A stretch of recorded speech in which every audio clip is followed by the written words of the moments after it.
മാളയിൽ 6 വയസ്സുകാരന്റെ കൊലപാതകം. പ്രതിയെ തെളിവെടുപ്പിന് എത്തിച്ചു. ജനരോഷത്തിനിടെ വൻ പോലീസ് സന്നാഹത്തിലായിരുന്നു പ്രതി ജോജോയെ തെളിവെടുപ്പിന് എത്തിച്ചത്. പ്രതിയെ എത്തിച്ചപ്പോൾ നാട്ടുകാരുടെ ഭാഗത്തുനിന്നും വൻ പ്രതിഷേധമാണ് ഉണ്ടായത്. കൊലപാതകം നടത്തിയ രീതി പ്രതി പോലീസിനോട് വിവരിച്ചു. ഇന്ന് ഉച്ചയോടെയാണ് പ്രതി ജോജുവിനെ കൊലപാതകം നടന്ന കുളത്തിനരികിലേക്ക് തെളിവെടുപ്പിന് എത്തിച്ചത്.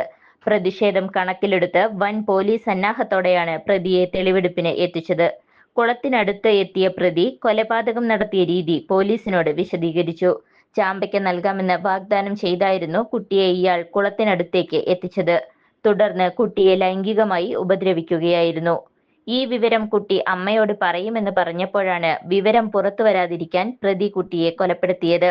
കുളത്തിലെ വെള്ളത്തിൽ തല മുക്കിപ്പിടിച്ച് കൊലപ്പെടുത്തുകയായിരുന്നു. മുൻപ് മോഷണ കേസിലടക്കം പ്രതിയായിരുന്നു ജോജോ.